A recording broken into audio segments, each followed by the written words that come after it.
Mr. Speaker, I struggle to discover a serious question in that, but I'll make one answer, one important point that is worth making, which is that under no circumstances will we agree to any deal, any free trade deal that put the NHS on the table. It is not for sale. And I would remind the right honourable gentleman that for 44 years of its 71 years of glorious existence, it is the NHS that has benefited from conservative policies and conservative government, because we understand that unless you support wealth creation, unless you believe in British business and British enterprise and British industry, you will not have the funds. Unless you have a strong economy, you will not be able to pay for a fantastic NHS, Mr. Speaker. And that is a lesson that the honourable gentleman, right honourable gentleman, simply doesn't get. And I struggled to see the country. I struggled to see the country he described in his description of the United Kingdom. How on earth?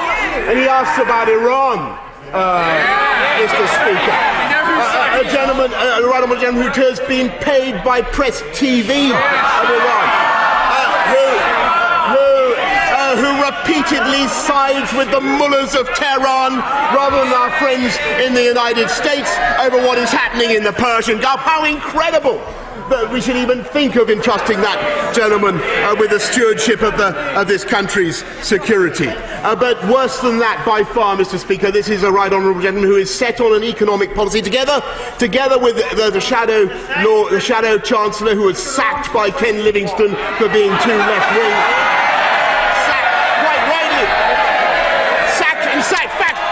Sacked for fabricating a budget. He forged a budget. Sacked for forging a budget. He would raise taxes on inheritance, Mr. Speaker. He would raise taxes on pensions. I am answering. I'm telling you, Mr. Order. The Prime Minister. But it is only with an effort that I can master my feelings here, Mr. Speaker, because the right honourable gentleman will not only put up taxes on inheritance and pensions and corporations, he would put up taxes. He would put up taxes on income to 50p and above. He would put up taxes on income. There he is, the forger of the budget of 1984, Mr. Speaker. He would put up. Give him a chance. He will put up taxes not just on homes but on gardens, Mr. Speaker. And he speaks about trust in our democracy.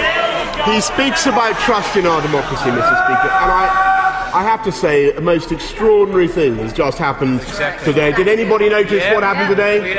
Did anybody notice the terrible metamorphosis that took place, like the final scene of Invasion of the Body Snatchers? At last, this long-standing Eurosceptic, the right honourable gentleman, has been captured. He has been jugulated. He has been reprogrammed by his honourable friends. He has been turned now into a Remainer. He has turned Labour into the party in all the flip-flops he has performed in his tergiversating career. That is the one for which I think he will pay the highest price. Because it is this party now, this government, that is clearly on the side of democracy in this country. It is this party that is on the side of the people who voted so overwhelmingly in 2016. It is this party that will deliver the mandate that they gave to this Parliament, and which, by the way, this Parliament promised time and time and time again to deliver. And indeed, the right honourable gentleman and all his colleagues promised to deliver it. And the reality now is that we are the party of the people.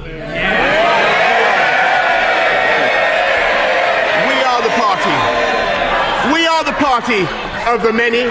We are the party of the many, and they are the party of the few. We will take this country forwards. They, Mr. Speaker, will take it backwards.